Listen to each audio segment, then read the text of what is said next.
Alam nyo guys, ito napapaisip ako no, kung ano yung naramdaman nung asawa nitong si Congressman Suntay at saka yung dalawa niyang anak, pati na rin yung isa niyang anak na lalaki. Sa sinabi niya sa Kongreso about kay Ann Curtis. Biruin nyo yun, nagsasalita yung asawa mo on television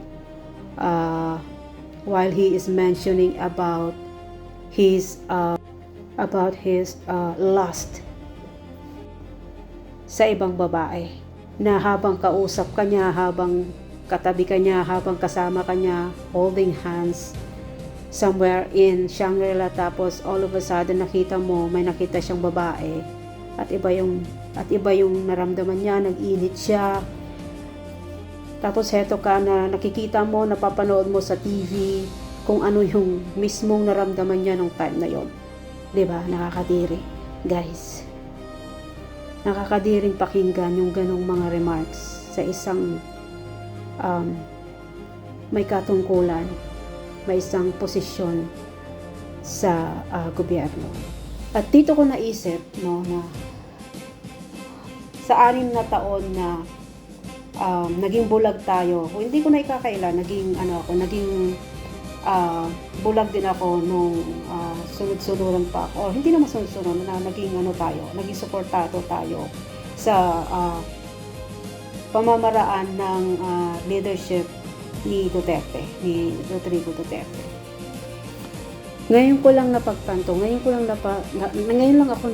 lang naisip kung gaano kababa yung pagtingin ng ibang bansa sa atin nung time na yun. Dito ko lang din naisip at dito ko rin na-realize kung bakit ganun na lang ang mga kakampik nung time na yun. Dito ko na lang din na-realize kung paano itong si Lustay o itong si Suntay parang nakikita natin yung katauhan ni Rodrigo Duterte dito sa taong to.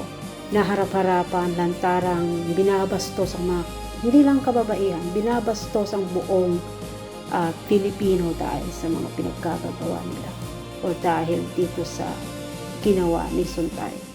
Yung pangbabastos ni Rodrigo Duterte kay Leni Robredo ng time na yun, parang ngayon lang nag-sink in sa utak ko lahat ng kababuyan na ginawa niya sa administrasyon niya. So hopefully mayroong tao na magkakaso dito kay Suntay ng Code of Ethics para matanggal itong, kasi dapat ngayon pa lang kailangan ng maalis itong mga klase ng tao na imbes na sorry, pero hindi, parang mas dinodouble down pa niya kung ano yung sinabi niya, no? Na parang okay lang na ganung mga remarks ang gagawin nila. So yeah, ngayon ko lang naisip talaga na hindi ko masisi itong mga kakamping. Ngayon ko lang talaga na-realize. At sobrang hiyang-hiya ako. Actually, hiyang-hiya ako ngayon dahil sa paano na manipulate ni Duterte ang mga utak ng mga Filipino, na hanggang ngayon meron pa ring 30% na talagang para silang kulto na parang halos hindi nila kayang imulat ang utak nila sa pagsuporta dito kay Duterte.